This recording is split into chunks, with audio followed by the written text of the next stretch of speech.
He was born into silence, not the silence of poverty, not the silence of fear, but the kind of silence that hangs in marble halls, where even echoes know better than to speak. Outside, the desert wind howled through dunes older than time itself. Inside, a newborn cried, the son of a king, the heir to a throne wrapped not in cloth, but in gold. This is not a fairy tale. This is not fiction. This is the world of Arab royalty, a world the public barely sees, a world of trillion-dollar wealth, whispered legacies, and untouchable power. We hear their names. We see their motorcades. But what we don't see are the stories, the scars, the choices that turned men into monarchs, and palaces into kingdoms. From Riyadh to Dubai, from Doha to Muscat, they rise, tall as minarets, draped in robes of white, backed by nations, by oil, by ancient bloodlines, and modern ambition. But what does it mean to be born into everything? What does it cost to be king? Today you'll walk through golden corridors, feel the weight of a $2 billion crown, and hear the hush of servants who've never made eye contact, because in these palaces, even eye contact is protocol. You'll meet rulers who own airlines, who command armies, who buy cities the way others buy dinner. Their watches are worth more than skyscrapers. Their shadows stretch across continents. But we're not just here for numbers. Not just jets and yachts and pet cheetahs riding in Ferraris. No, we're here to understand something deeper. What it means to rule a world, and still feel alone in it. Because under every robe is a man, under every title, a boy who once stared out a palace window, dreaming of something beyond the sand, beyond the weight of tradition, beyond the destiny chosen for him before he took his first breath. You see, there are two sides to every kingdom. One side sparkles with unimaginable wealth. The other hides in the shadows of golden walls. In the West, we hear Arab king and picture luxury. But behind that are centuries of war, legacy, betrayal, sacrifice. Thrones don't just appear. They are fought for, bled for, and sometimes died for. In this journey, we won't just show you what they own. We'll show you what they carry.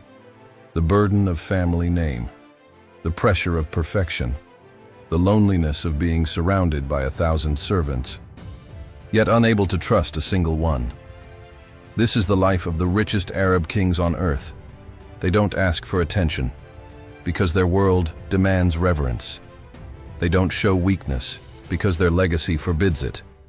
But today, you'll see them, not just as rulers, but as men, as sons, as symbols of a region where oil turned to gold, and power became a birthright. This is not about envy. It's about understanding. Understanding how power bends time, how wealth changes truth, and how in the heart of every trillionaire king beats the same human heart, longing for peace, purpose, and legacy. So sit back. Look past the diamonds. Listen past the protocol, because once we begin, there is no turning back.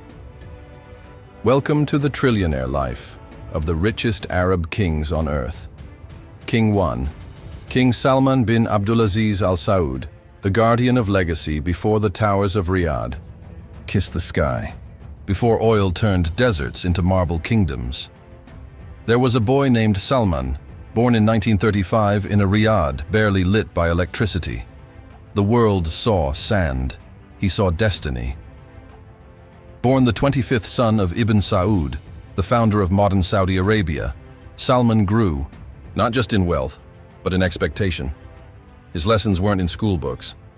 They were carved in the silence between his father's words.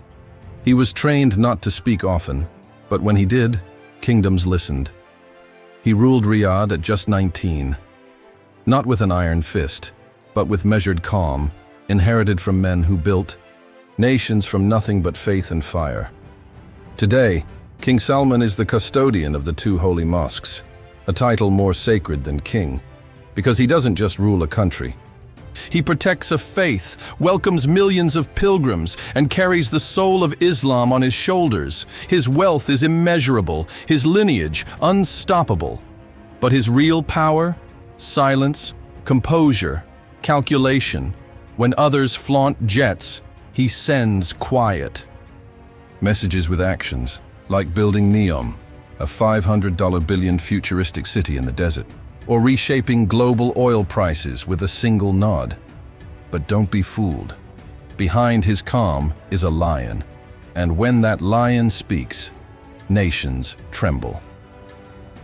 King 2, Sheikh Mohammed bin Rashid Al Maktoum, the dreamer who built Dubai. He didn't want to follow tradition.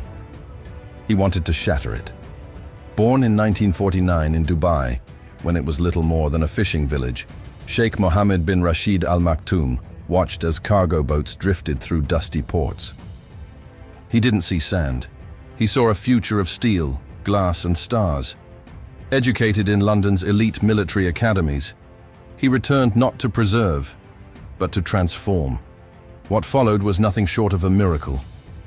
Dubai, under his vision, became a mirage made real.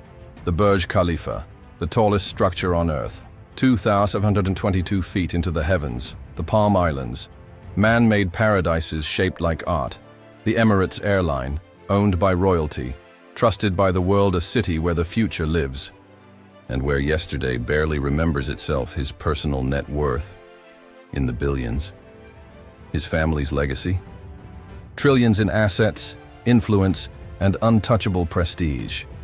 But wealth was never his obsession. Speed, vision, purpose. That's what drives him. He's a poet, a horseman, and a ruler, a man who writes verses by night and builds worlds by day. And his rule is not just show. He wakes before dawn. He answers his own emails. He leads with intensity that leaves even his closest aides breathless. Yet with all the skyscrapers, all the jets, there's one thing that stands tallest. His desire to leave a legacy, not just for the UAE, but for the Arab world. Either we be number one, or we be nothing, he once said. And those aren't just words. That's law. The bridge between them two kings, two deserts, two destinies. Where King Salman protects legacy, Sheikh Mohammed creates it. One sits upon an ancient throne. The other built one with his own hands. But they both understand something few ever will. That ruling isn't about control. It's about endurance. To wear the robe and not let it choke you. To walk among billions and not lose yourself. To hold wealth beyond counting and still seek meaning. These are not playboy princes. These are not showmen. They are symbols of how the Arab world didn't just rise, it ascended. And it did so through fire, sand, sacrifice, and the will of men who refused to be ordinary. King 3, Sheikh Tamim bin Hamad Al Thani, the young power broker of Qatar. He was just 33 when the crown was placed upon his head. But don't let youth deceive you. Sheikh Tamim bin Hamad Al Thani, ruler of Qatar, didn't just inherit power. He inherited a vision sculpted by ambition, resilience, and legacy.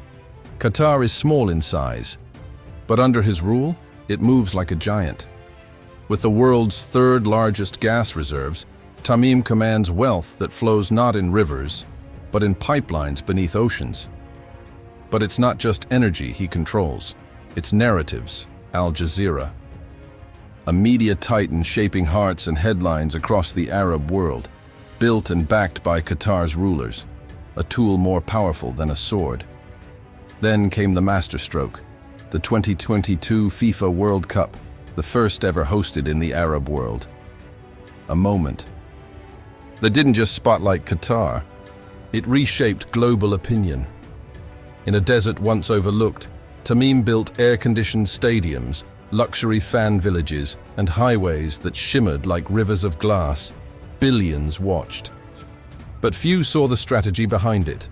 To say, we are not small, we are not silent, we are not shadows. And in that moment, the world believed him. His family's net worth, over $350 billion. Private jets, marble palaces, and priceless art. Qatar's royal family owns more of London than the Queen ever did. But behind every move, Tamim plays chess. Quiet, smart, relentless. To own the sky, the sea, and the land is not just privilege. It is responsibility. Because these kings, these men, these rulers, they are not judged only by what they own, but by what they leave behind.